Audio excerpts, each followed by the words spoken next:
This is 100 Years of Cocks.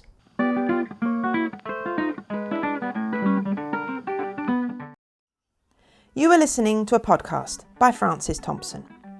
The 10 siblings in my family wrote letters to each other, called the Budget. In the 1800s, there was a London newspaper called the Pall Mall Budget, and the word budget used to describe a collection of news or letters. Then it was used to describe government finances. A budget holiday or budgeting your household finances are both very recent uses of the word.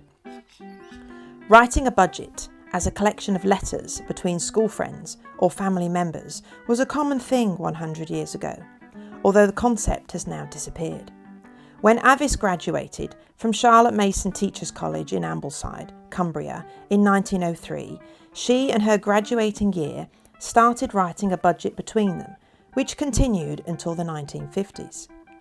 The 10 siblings started writing the Machel Cox family budget in 1906 and continued the habit for the rest of their lives.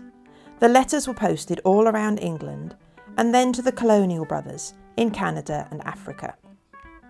The 7 brothers, in order of birth, are Edmund, Arthur, Neville, Wilfrid, Bernard, Aldwyn and Cuthbert. Enid was the eldest sibling, and the other 2 sisters, Avice and Vera, were the youngest. My poor great-great-grandma, Minnie, gave birth to 10 children in just 16 years.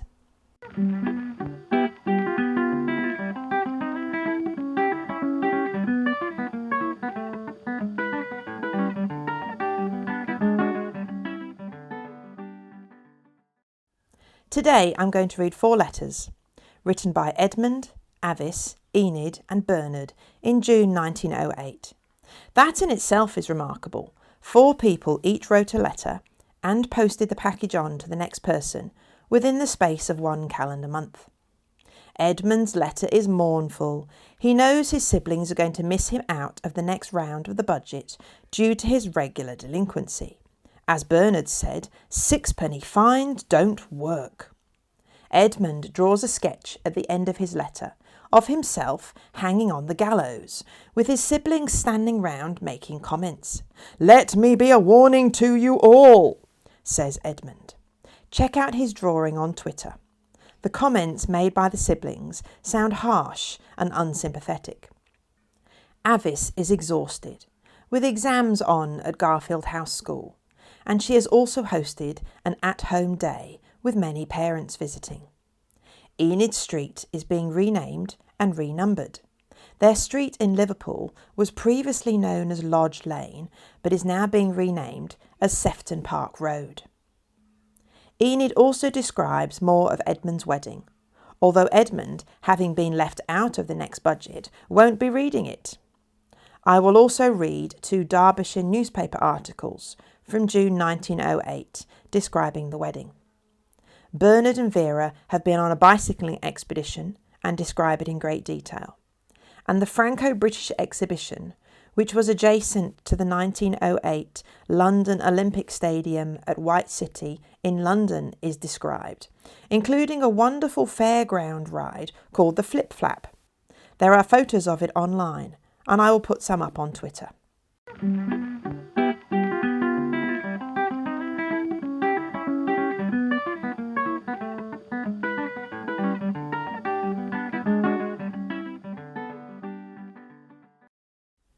Edmund's letter.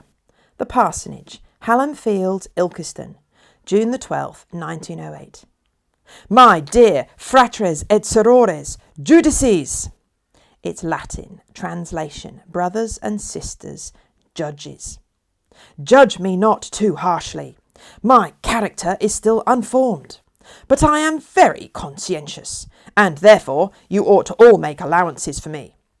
In spite of any excuses I may make, it seems that I can hardly expect to see the budget on its next round, to judge from the almost universal verdict as to what was to happen to me after my next offence, especially Arthur's. I might have managed to write yesterday if I had summoned up enough energy, but feeling that if I was to be punished, I might as well be hanged for a sheep as a lamb, I left it until today. Today I am fearfully slack, but very conscientious, and therefore I am making a great effort to send this on its way, and alas, to clear off one or two other arrears in writing. I have this morning received a most voluminous and extremely interesting letter from Mother, giving me much family news, and may I ask the budget members to take pity on me if I am not to receive another budget for 3 months or more, and try individually to send me a few lines. Please excuse this extra bad writing. I have just been chopping up a log for firewood.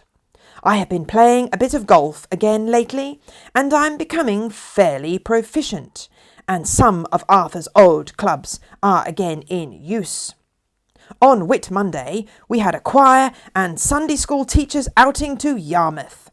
I arose at 2:15 a.m. and entrained about 3:50. We had about 12 hours at Yarmouth, starting back at 9 p.m.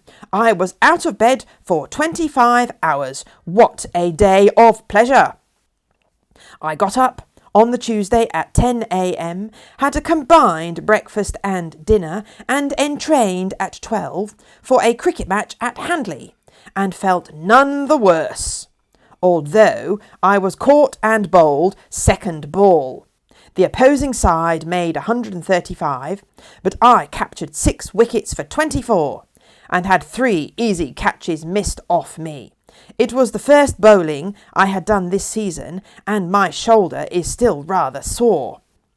My garden is getting on really very decently, and my potatoes look better than any I have seen round here. My lawn has cracked very badly after the draining and dry weather, but I have a hose and patent sprinkler ordered, which I hope will effect a great improvement. We had a most charming visit from Fred Strutt about a week ago. He left in great disgust because I could not tell him of a field path to take him home, and it was only by refusing to be shaken off from him at my front gate, and by accompanying him for about half a mile, that I was able to prevent him in the first place from starting off in absolutely the contrary direction, and then turning off through a gate by the side of a hedge that would only have landed him at a canal bank at the bottom of the second field. I stopped 4 men during that half mile to corroborate my belief that there was no field path he could take to begin with, but he seemed to remain unappeased, though I was pleased to hear that he finally found a path about where I thought he might do so, and safely arrived at home.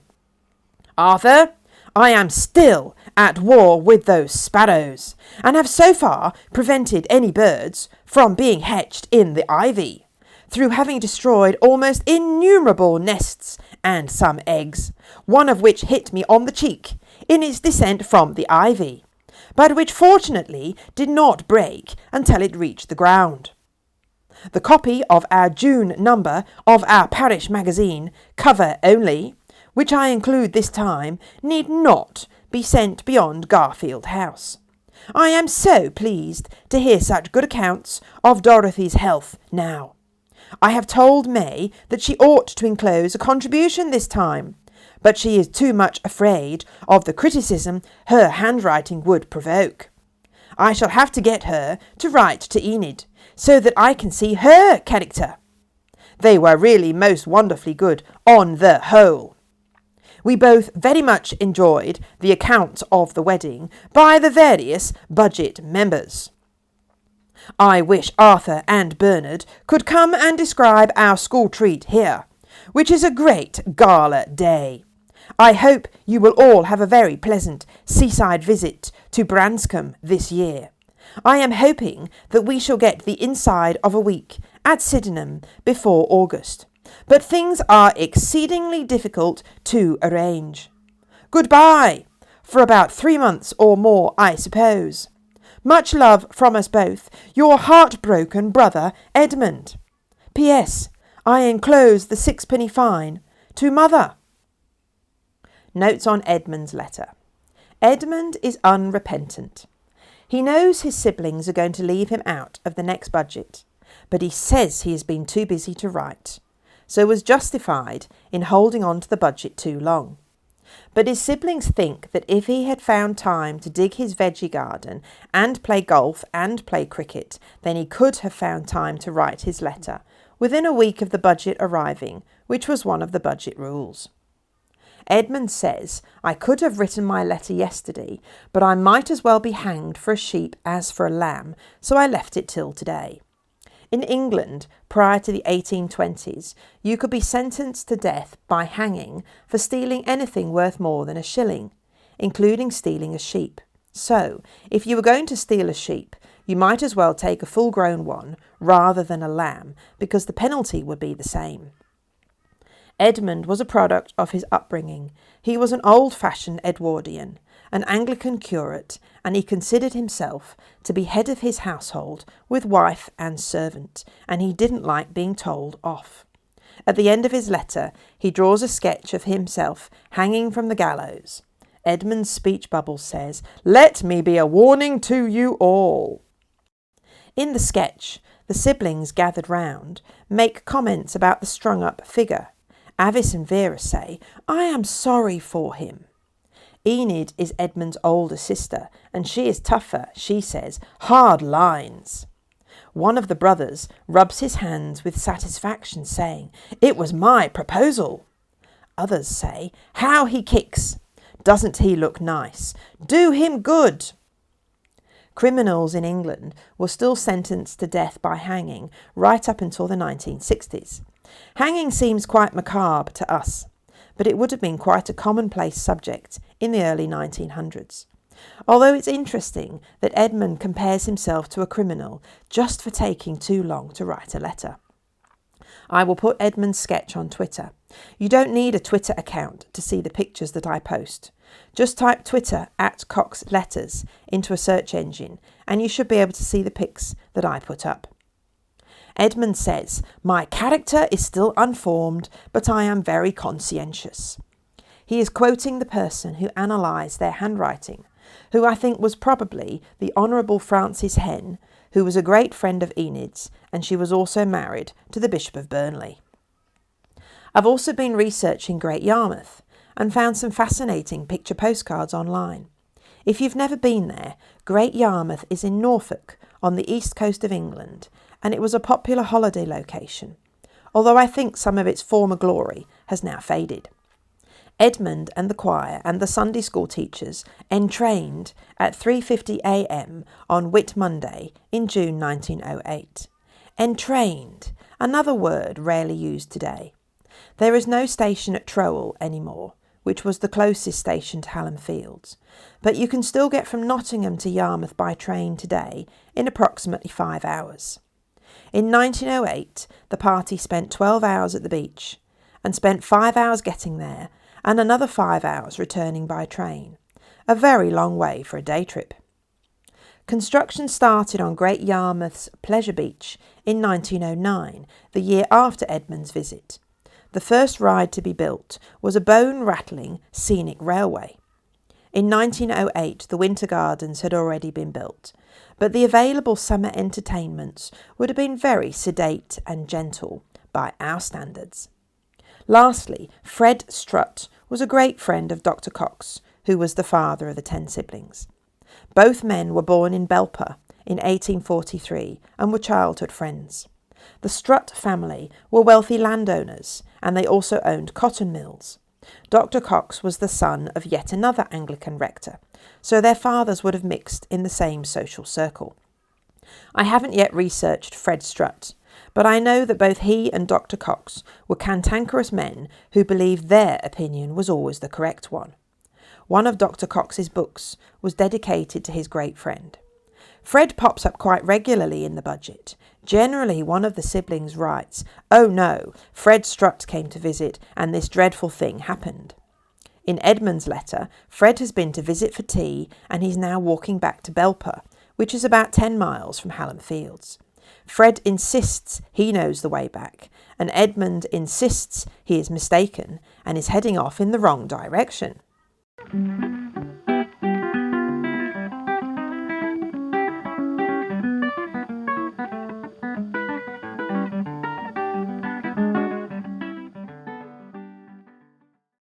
Avice's letter. Garfield House, June the 19th, 1908. Dear family, an attempt, but a very poor one, to illustrate two things Bernard tells us that occurred in Edmund's house. But my pen keeps blotting, so I will try no more. What a splendid account of the wedding you gave us, Burr. Enid, I do want to know who judged our handwritings. The result was very good, I thought. However, I object to being called matter-of-fact and having no imagination. I vote for leaving Edmund out this coming round, but this is my last evening, and I must write my letter tonight, or I suppose I should be left out. I shall have no time tomorrow, as I'm starting off early for an expedition, as it is half-term Saturday. Arthur will be playing in a tennis match. I have been leaving the budget to answer till the last moment, and now I've got to send it off, and I really can't write tonight, as you see. My brain is exhausted with examining Miss Wood's class this morning, with an at-home day on the top of it. Many parents came here to call. I must tell you one thing that Humphrey, one of our weekly boarders, said to me the other day. He came into my room in his dressing gown one morning before early prep, and with a very solemn face said, "Please, Miss Cox, need I get up this morning, as I've had 3 stomach aches?" He then went on to tell me at what times he had had them, and he was having his 3rd one at that moment. He did not get up for prep. Now I stop, and I hope to write a better one next time, as the rest of the letters are splendid. Yours affectionately, Avice. Notes on Avice's letter. Avice began her letter by drawing 2 sketches of previous budget incidents. Bernard leaping gracefully out of bed in the parsonage at Hallam Fields on the morning of Edmund's wedding, off to find out what all the banging was. And the second sketch is Bernard's discovery out on the landing. Edmund was balancing long planks of wood against Enid's bedroom door, which fortunately didn't kill her. A very peculiar and dangerous practical joke. The family enjoyed booby traps. Avice was amused, and she drew her own interpretation of what happened. But she is drawing with an old-fashioned pen and a pot of ink, and too much ink is leaking onto the page, so she stops drawing. Avice is not impressed that the graphologist says she has no imagination, and she also votes for leaving Edmund out of the next round of the budget. Avice then has to quickly finish her letter, so it's sent off within the allotted 7 days, and her siblings will then criticise her for only including a brief letter. Honestly, it must have been hard work being a member of this family. Humphrey is one of the small boys at Garfield House School, who boards during the week and goes home at the weekends. I recognise the name, as he's mentioned a few times in the budget. He was obviously one of those children who regularly came out with great comments, entertaining enough to mention in a letter. He's had 3 stomach aches, and he doesn't feel well enough to get up for early prep. If you're unsure, prep means preparatory work, describing a study class where pupils all sat in silence, doing their own private study or homework. Arthur or Avice would have sat at the teacher's desk at the front of the room, either doing some marking or maybe writing a budget letter. A preparatory school, or a prep school like Garfield House, taught boys and prepared them for entrance exams for private schools at around the age of 12 or 13. Eton, Harrow, Winchester, etc. These are all fee-paying schools. Parents had to be wealthy to be able to afford them, even in the early 1900s. Arthur taught boys from about age 6 to about 12. Then they would leave and go to one of the private schools. Quite a few go to Berkhamsted, and Cuthbert often shares stories and news about boys that Berkhamsted has inherited from Arthur. And then World War I starts, and Arthur and Cuthbert both mention the letters that they receive from soldiers who were once boys they used to teach.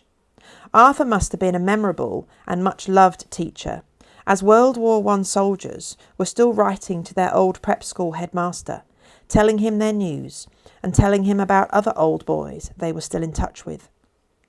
Humphrey was one of the many old boys from Garfield House that died far too young in the war, and Arthur sadly tells his siblings about the death of Humphrey, that interesting child he used to teach.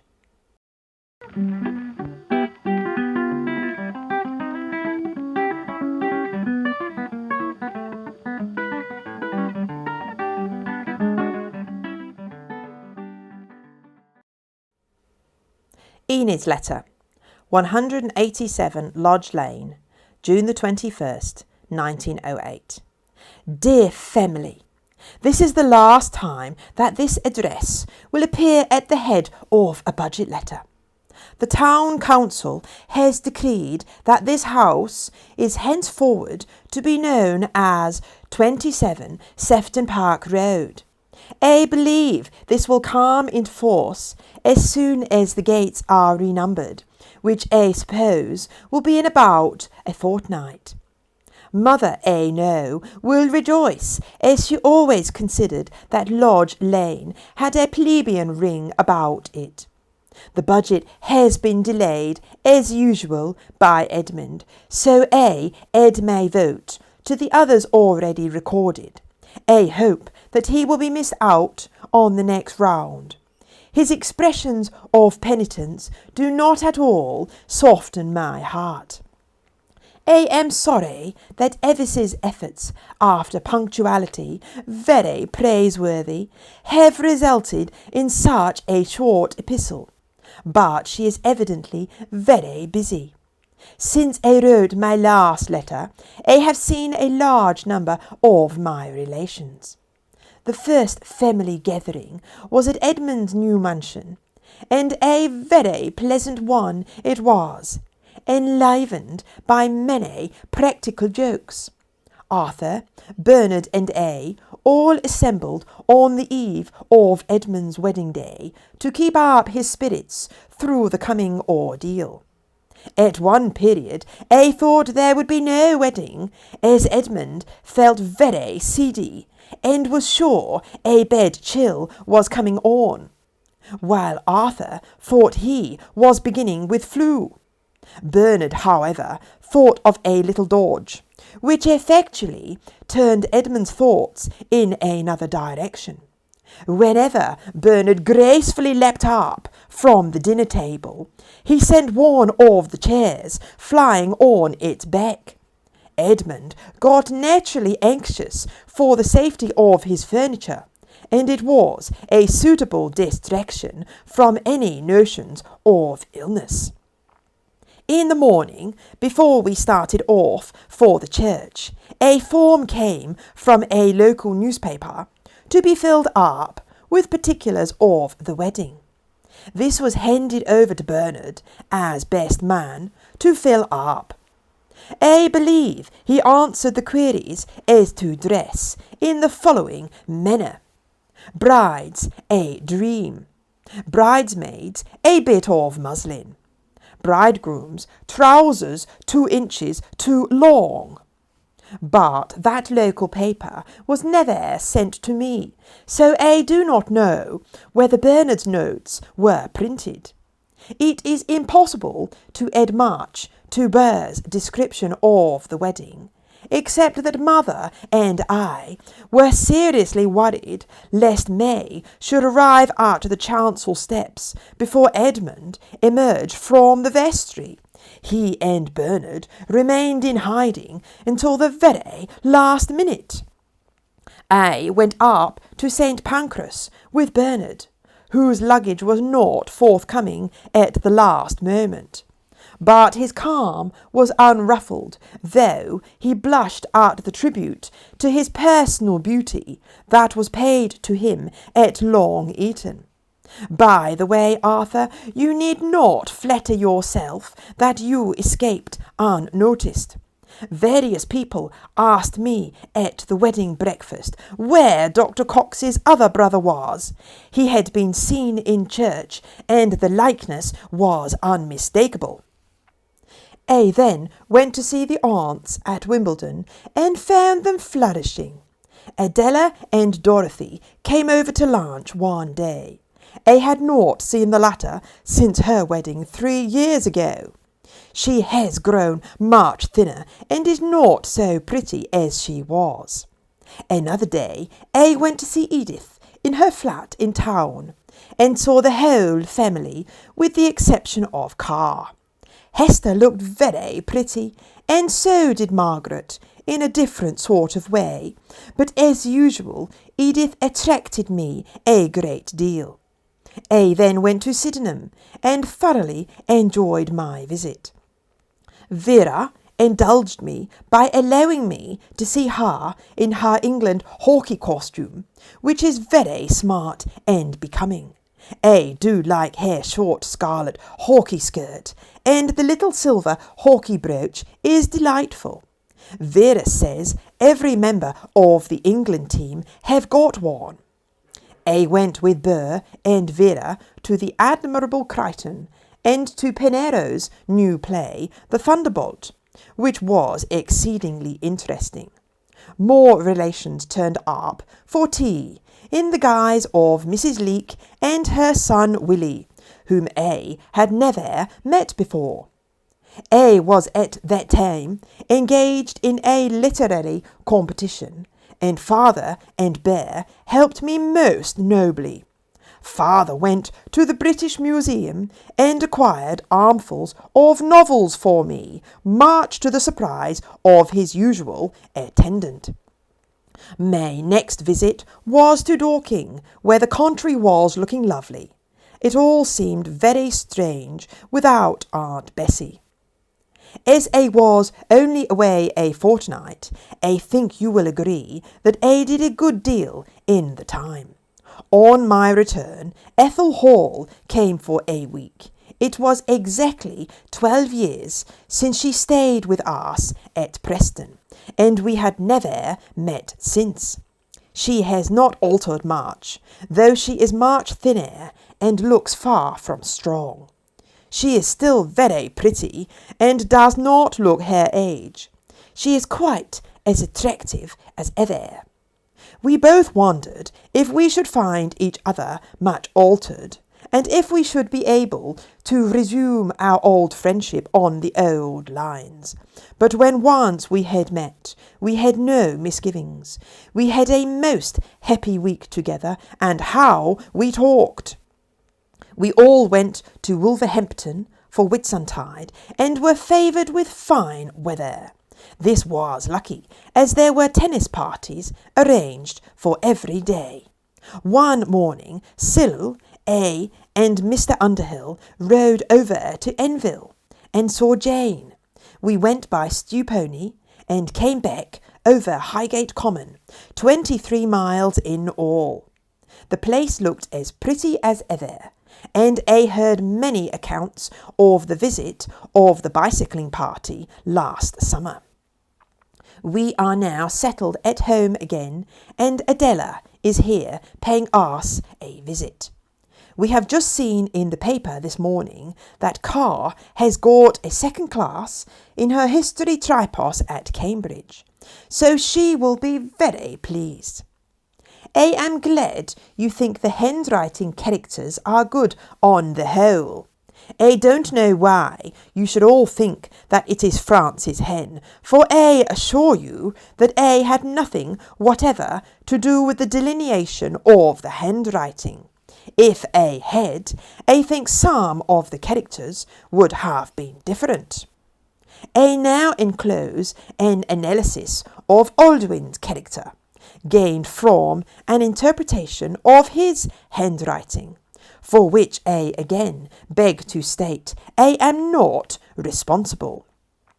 Aldwin, religious, honest, refined, shows spirituality, humble, steady, Not a man of moods would not start an enterprise on his own initiative, but would carry out well anything that was begun. A simple, straightforward person, boyish, trustworthy. June 23rd. I heard a lovely story at dinner the other night. A certain Philip Rathbone, now deceased, was renowned for his absent-mindedness. One day at a dinner party, he leant forward and said to his hostess, "I really must apologise for this soup, but the fact is my wife has only just lately changed her cook." It is splendid to have 3 letters from the foreign brothers in this budget. Neville's is most interesting. Cyril wrote to him at once about the pump.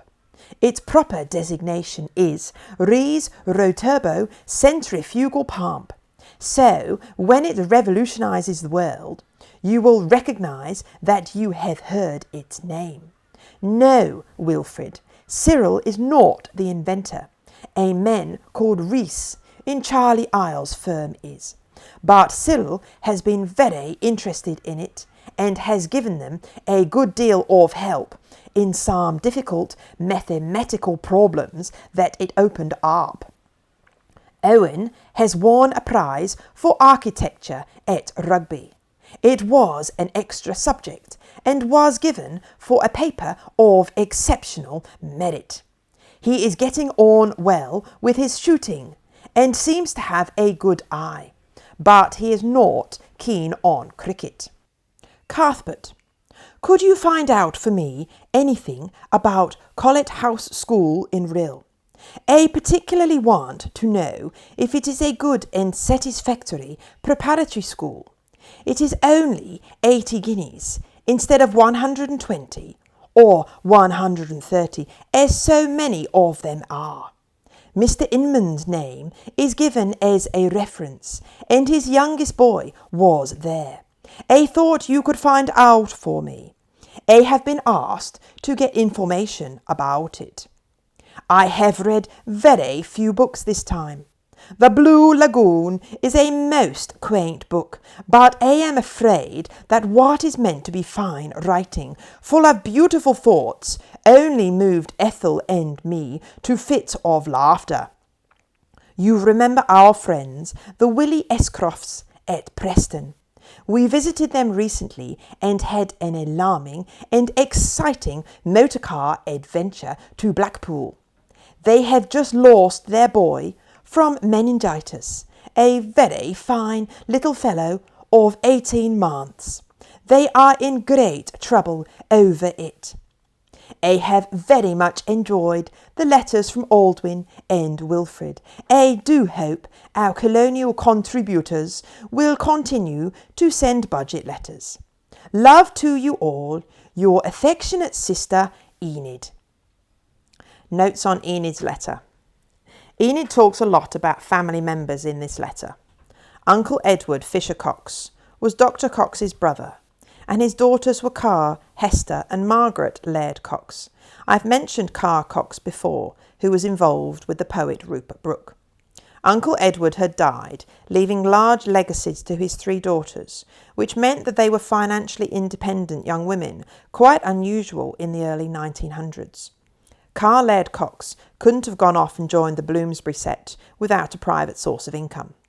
Edith, Adela and Dorothy are other members of the extended Cox family. The Wimbledon aunts are mentioned a lot in the letters. They are the unmarried sisters of Dr. Cox and Edward Fisher Cox. They are wealthy and live in a large house in Wimbledon. They provide Edmund with a lot of furniture for his new house, as Edmund is a penniless clergyman. The siblings go and stay with the aunts quite often when going to watch the tennis at Wimbledon. Enid has seen Carr's graduation results in the newspaper. She graduated from Cambridge with a second-class history degree and then became an even more eccentric dresser, which bewildered her cousins. She was a feminist, a suffragette and a member of the Bloomsbury set. Her cousins didn't know of any of the exploits that the Bloomsbury set got up to. They would have been horrified if they knew. Something that astonishes me is that the British Museum used to lend out its books. Maybe you've been there to see the Parthenon marbles or the Rosetta Stone. There are huge rooms full of ancient and valuable old books. I find it quite fascinating that Dr. Cox went and borrowed armfuls of books for Enid, who was working on a literary competition, and that Dr. Cox's usual attendant is surprised, as these are not the sort of books that Dr. Cox regularly borrows. 187 Lodge Lane was renumbered and renamed as 27 Sefton Park Road. This large old house near Sefton Park in Liverpool is still there, but now divided into flats. By using online maps, you can see the old stone gatepost with the painted numbers of 187 and 27 still both visible on it. Hilariously, Mother considers Lodge Lane to sound a bit common and thinks Sefton Park Road is more genteel. I think this was because, to them, a lodge was a small cottage next to the gates of a grand country house. One of the family relations, Ellen Cox, lives at Spondon Hall on the outskirts of Derby. Spondon Hall is not there anymore, but it used to be a large country estate. One of the servants would have lived in the lodge and was responsible for opening the gates for the carriages carrying wealthy visitors, so Mother is being a bit of a snob.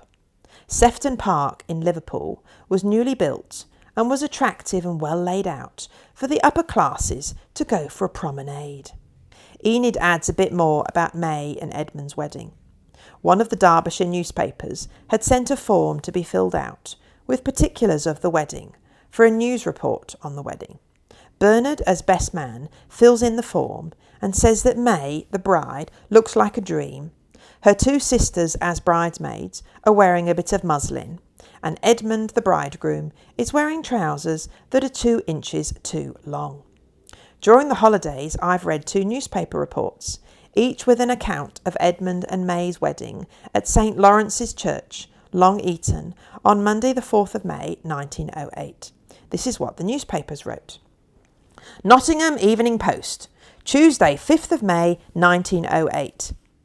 There was a crowded congregation in the parish church, Long Eaton, to witness the marriage of the Reverend E. Machel Cox, eldest son of Mr. Cox, Sydenham, and Miss Annie May, eldest daughter of Mr. and Mrs. J. H. Borbank of Long Eaton.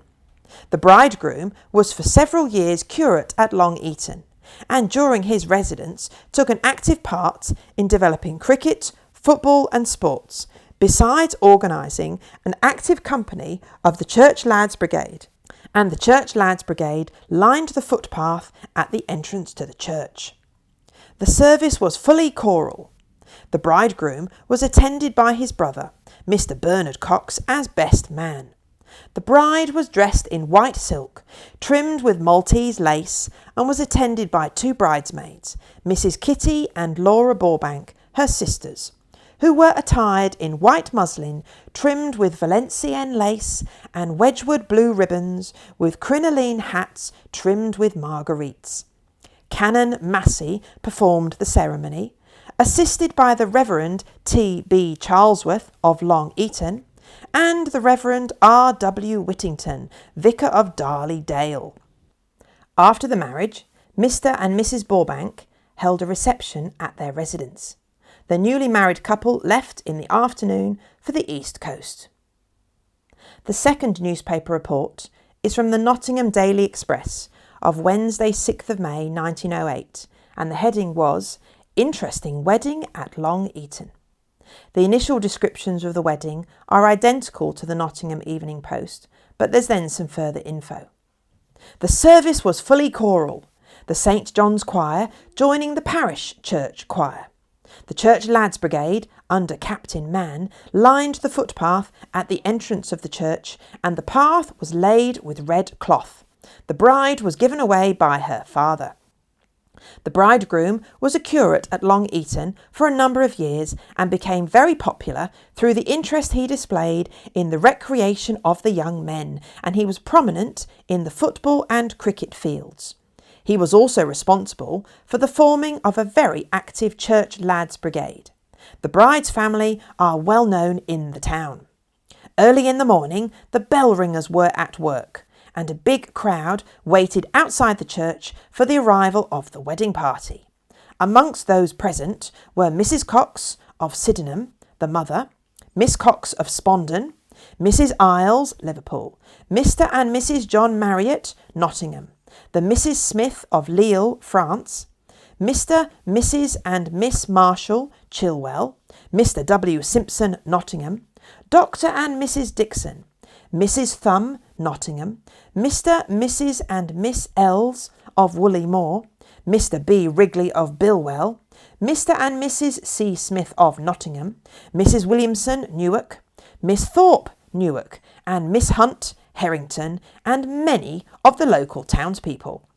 There were numerous and costly presents. The honeymoon is to be spent on the East Coast, the bride's going-away dress being a brown costume with hat to match. I had no idea that my great-grandparents were married in a small country town with 3 Anglican clergy taking the service, as well as the combined church choirs of both St John's and St Lawrence's of Long Eaton. Red cloth was laid on the footpath, and the church lads' brigade, in uniform, formed a guard of honour. I can see why the working-class locals stared at the wealthy wedding party in their carriage. Annie May, my great-grandmother, was wearing a white silk dress trimmed with Maltese lace. One of her sisters is my Auntie Kitty, who I remember as a very old lady in a retirement home in Leicester many decades ago. Annie's 2 sisters are wearing white muslin with lace from Valencia, Wedgwood blue ribbons and crinoline hats decorated with daisies. I don't have any wedding photos, but the newspaper descriptions are just delightful and very easy to imagine. But I do wonder what was Dr. Cox doing that meant he was too busy to travel to Derbyshire to attend the wedding of his oldest son.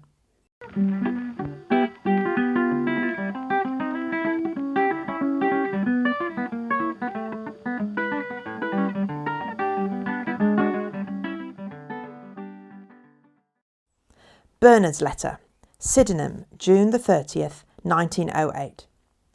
Dear brothers and sisters, except Edmund, I have nothing special to describe this time, as no one has got into their county cricket 11, nor got married. I think the chief event that has happened to me since I wrote last is the short holiday Vera and I spent at Haslemere at Whitsuntide. Spring cleaning was going on at home, and the parents were away, so we took lodgings at Haslemere for 3 days. We took the train to Epsom from Sydenham at about 9 o'clock on the Friday morning. It happened to be the tail end of the Epsom race meeting, so we found Epsom very crowded. We cycled from there to Haslemere, about 31 miles, stopping for lunch at Guildford. We arrived at Haslemere about 3:30, very hot, as the last part of the road is all uphill. Our rooms were very nice. Unfortunately, the landlady had an impediment in her speech, and was also slightly deaf, so that when we succeeded in understanding her, she just as likely as not couldn't hear us. Vera was very alarmed at the little servant girl presenting her with a slate at supper on which orders for the next 2 days were to be written down using chalk. Fortunately, she had had half an hour's consultation with Lizzie, our domestic, before we left home, and so had everything at her finger end, or perhaps on the tip of her tongue would be more appropriate. On Saturday, we rode to Chichester, 22 miles, and inspected the cathedral. It was interesting, but we didn't like it so much as those we saw last summer on the cycling tour, namely Salisbury and Hereford. We then went on to Bosham, a very quaint, rather pretty village on a very spread-out river, rather like the Norfolk Broads. I had been there 3 or 4 years ago yachting. Then on to Offence, an awful place, where we took the train back. On Whit Sunday we rode to Frensham Ponds, a lovely spot. On the way there we had been up to Hindhead and the Devil's Punch Bowl. The view is glorious, and the country all round is splendid. We might have hung labels out, "We have been to church," early this morning, but refrained. On Whit Monday we left at 9 a.m. and rode all the way home, 47 miles, arriving in Sydenham at 3:30. We came back a different way through Sheer and Dorking. At Sheer we stopped a quarter of an hour to view the church, but found a service had just commenced, so we contented ourselves with reading Father's account of it, which was hanging framed in the porch. Here we had our first shower, luckily only about 10 minutes. At Dorking we rode into a huge crowd. There was a band contest on, and at intervals of about 5 minutes a band would march down the middle of the High Street. The road was about impassable. Here we had our second shower of rain, so took shelter under the arch leading to Rose Hill. We lunched at Reigate. I don't think anything special happened afterwards. We raced a sailor for some miles. He was very disgusted whenever Vera put on a spurt and passed him, and we kept close together, first one leading and then the other, until we reached Croydon, where he suddenly vanished. It was a very nice little outing, and we were very fortunate in having such good weather all the time. We have had Aunt Annie staying here for a few days. She was very gracious and seemed very well and lively. One evening, after she had retired to bed, we were still in the drawing-room when we heard a terrific crash upstairs, which sounded most alarming. We rushed up and found a large picture in Father's study had fallen, breaking its glass to fragments and also smashing the gas globe in its fall. We were rather surprised that Aunt Annie hadn't even inquired what had happened, as she was next door. So Father knocked on her door to reassure her. "Oh," she said, "I thought it was another of your booby traps, and I was just saying to myself, well, I should think Minnie must be hurt this time." Even Edmund has not arrived at the booby traps of so alarming and dangerous a nature. Probably most of you know that Hester and Carr marched in the great suffragette procession the other day to the Albert Hall. Carr carried a Joan of Arc banner.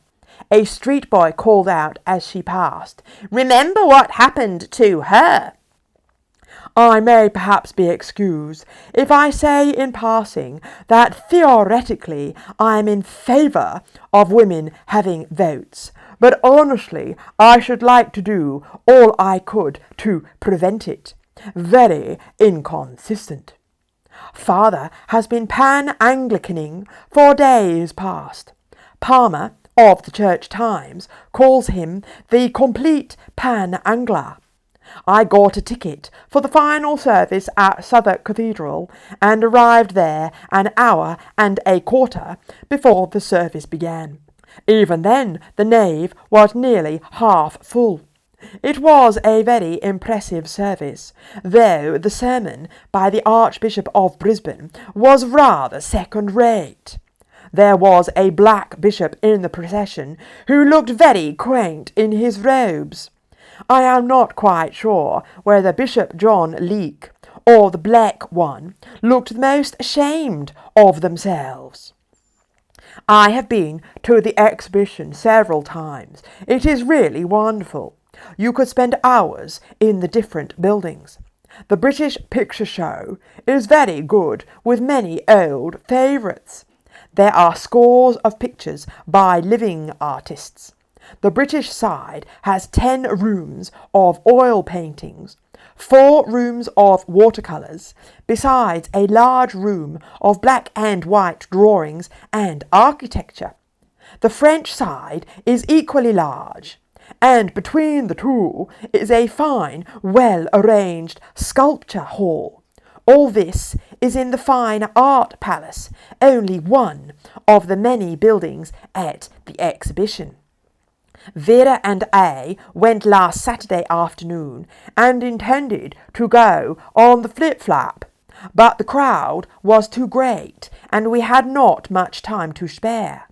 The Canadian Palace is extremely well arranged and equals the Australian one for interest. The Indian Palace is delightful, quantities of beautiful things, but is rather too small. We also visited the Education Hall, which is very interesting. There are specimens of pupils' work from all sorts of schools and colleges, public schools, elementary, technical, art schools, Cheltenham Girls' School, etc. Some of the work exhibited is astonishing. Cuthbert, as you are now taking an active part in politics, do your best to stop that idiotic daylight saving bill. I cannot credit anybody who is not a dribbling imbecile thinking it would really be practicable. Is it true that Lord Tweedmouth has gone off his head? Mr. Green gives you wonderful political news at times. Perhaps he can tell you. Arthur, your story of Christopher and the worm is splendid. I frequently think of it with great joy. I am beginning to enjoy really big crowds. It annoys me much more to see half a dozen people on Dartmoor and those sorts of places than to mix with thousands in London. The owls here are perfectly foul. 3 of them were hooting all round some nights ago. They are almost as bad as cats if you are trying to go to sleep. Alas, the nesting box has been broken into and all the young birds were taken. It must have been boys or men, as there were no feathers or corpses anywhere to be found. Vera, your letter was most amusing. I liked your description of writing in the garden, surrounded by furniture, wearing a summer dress. But I am sorry you felt so hot and disagreeable when you were writing it. Edmund, I much admired your illustration of your own execution, but I am afraid you will not read my appreciation of your letter. Avice, naughty! And you could have kept the budget another day too. Enid, I don't like your change of address. Sefton Park Road is so very commonplace compared with Lodge Lane, in my opinion. Neville, you had forgotten that the budget has to wait here a long time for its different parts to be collected before it can be sent off abroad. For instance, my old letter, dated May the 10th, is now ready for sending, but it has to wait probably 6 or 7 weeks before all the others can arrive to keep it company. Your letter refers to such long-ago budgets that I am quite bewildered. What celebrity of yours did I refer to? I am absolutely at a loss. The Carol yarn was father's, not mine, if you refer to the Xmas budget. Perhaps I also described the incident in the ordinary budget, but I don't remember. As Cuthbert says, the Conservatives would have granted a very similar constitution to the Transvaal, and after all, I thought this occurred very largely because the franchise was refused to a considerable part of the population, namely the Outlanders. Now they have got it, and if they happen to be in a minority, they must suffer as all minorities do. In time, there will come a reaction. According to the papers, the Cape government is going in wholesale for retrenchment, so the Transvaal is not exceptional. The gold mines are doing better than they have ever done before. It must, of course, be beastly to have the Dutch crowing over you, but after all, South Africa is a Dutch country. Cuthbert, after your diatribe in your previous letter, I hardly like to point out that there is a slip in your spelling. In your review of the grain carriers, I won't call it a mistake. I have now written for 3 hours on end, and have just missed the midnight post, which is bothersome. So good night and goodbye. The great majority of us meet in Branscombe in August. Hurrah! Yours ever, Bernard. Notes on Bernard's letter. The whole house is being turned upside down with spring cleaning, so Bernard and Vera have gone away for the weekend. They cycled back 47 miles, which is 75 kilometres, a lengthy bike ride for one day on old, heavy, pre-First World War bikes. If you're interested, look up their route online. Hazelmere, Sheer, Dorking, Reigate, Croydon, and then back to Sydenham in South London. The church at Sheer had Dr. Cox's description of the building, from one of his books, hanging up in the porch, which amuses his children greatly. But my favourite bit is the other cyclist, the sailor, who was disgusted that Vera, a woman, could cycle faster than him. How times have changed. Aunt Annie is one of the Wimbledon aunts, and she's been staying in Sydenham, and she thinks her nieces and nephews are setting up booby traps again. But Bernard mentions a gas globe. Electricity has of course been invented, but it's obviously still expensive, as the house in Longton Avenue in Sydenham is still lit by gaslight. The Pan-Anglican Congress was a conference for about 17,000 Anglican clergy and lay people at the Royal Albert Hall, and it was held just before the 5th Lambeth Conference, which is a meeting of Anglican bishops from around the world, generally held every 10 years, hosted by the Archbishop of Canterbury. Palm of the Church Times calls Dr. Cox the complete Pan-Angler. Complete is spelled Compleat. This is a joke about a popular book of the time, which was called The Complete Angler, which was first published in the 1600s, consisting of prose and verse celebrating fish and fishing. Although it was first published in the 1600s, it was still evidently popular in the early 1900s. Dr. Cox was an Anglican through and through, and he would have greatly enjoyed the Pan-Anglican Congress. He would have loved to attend Lambeth as well, although he wouldn't have managed to get in the door. He would have been shocked and no doubt proud that his great-great-granddaughter is reading about his exploits and that she is married to an Anglican bishop. I live in Brisbane, Australia, and it made me laugh out loud when I first read Bernard's letter. The Archbishop of Brisbane was preaching at Southwark Cathedral in June 1908, and Bernard is in the congregation, but Bernard thought the sermon was rather second-rate. Bernard is referring to the Franco-British exhibition, which was a huge fair at White City in the west of London. There were numerous exhibitions, paintings, sculptures, education, engineering, all sorts, displayed in huge white buildings, which led to the suburb being named White City, as it still is today, although the white buildings aren't there anymore.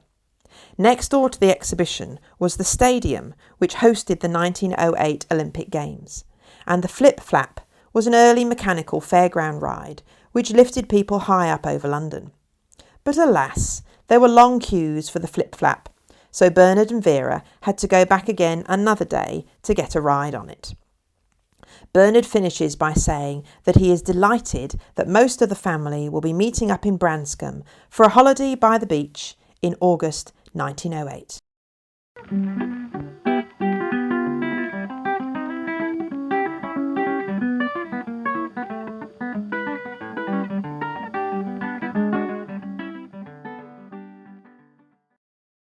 I've just read the news that the British director Michael Apted has died at the age of 79. In the 1960s, he interviewed 14 7-year-olds. The show was called 7 Up, and those children have been revisited every 7 years. 63 Up was in 2019, and Michael Apted said the project had been the most important thing he had ever done.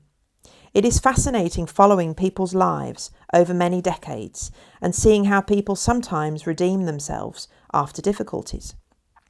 I've just reread the letter that Sir Christopher Machel Cox wrote to his cousins in 1973 after the death of Vera, age 88, the last of the 10 Machel Cox siblings. His handwriting is appalling, and the cousins are discussing the future of the budget and if they should continue the letters. Christopher said the budget was commissioned by Granny Cox in 1906. It has now fulfilled its purpose, and with the death of Aunt Vera, it should be wound up. Its continuance was previously discussed in the 1950s, owing to the reduction of sibling numbers due to deaths, but Uncle Aldwyn in Africa absolutely depended on it, so we had to keep it going. Christopher recalls a holiday at Crackington Haven around 1910 when he was about 10 years old, and he simply couldn't believe that his Aunt Vera was Captain of England. He said he has shamelessly basked in her glory in impressionable company for all of his days. His last memory of Aunt Vera was of her wearing a lovely powder blue tweed coat and skirt and tie from her earlier days, and she carried it off superbly. It was the blue of the sky above sunny snowfields. We shall continue to live in the glow of our memories of her, he writes. The 6 cousins were David and Christopher, the sons of Arthur, Leslie, the son of Edmund, Jack, the son of Neville, Hazel, the daughter of Enid, and Brenda, the daughter of Avice. The 5 other siblings didn't have children. The 6 cousins did indeed continue the budget, which continued until 1985. People tell me that they like these budget letters, as it reminds them of their own parents and grandparents and family stories. You can easily transpose your own family history into the stories and exploits described in these letters.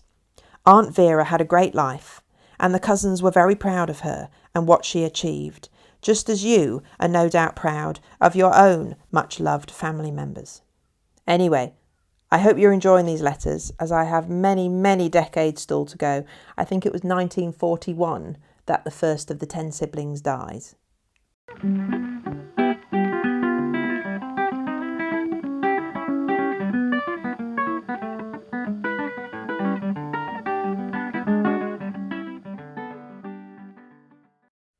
In the next episode of 100 Years of Cox, I'm going to jump back to the 1820s and read some letters written by Matilda Machel, who was my 3rd great-grandma. She was a wealthy young lady who was out in society and looking for a husband. She spent the season in London with her chaperone, and her letters are written to her favourite brother, Uncle Christopher, back home in Yorkshire. There are fascinating descriptions of her life in London, the balls she went to, who she danced with, as well as concerts, the theatre and carriage rides in Hyde Park. Dr. Cox and Vera transcribed Matilda's letters, deciphering the tiny handwriting that was crisscrossed over the pages, and sharing Matilda's letters with the rest of the family in the 1912 Christmas budget, along with much information about the Machel family history. One interesting bit is that Matilda's father, Christopher Machel, my 4th great-grandfather, lost an arm fighting in the American War of Independence. He was at the Battle of Bunker's Hill in Boston in 1775. He was clearly a British officer, but he returned safely, minus his arm, to then marry and live a long life in Yorkshire. 100 Years of Cox. The Machel Cox budget letters and all content is subject to copyright and belongs to both myself and the Bodleian Library in Oxford. You have been listening to 100 Years of Cox. Thank you for listening.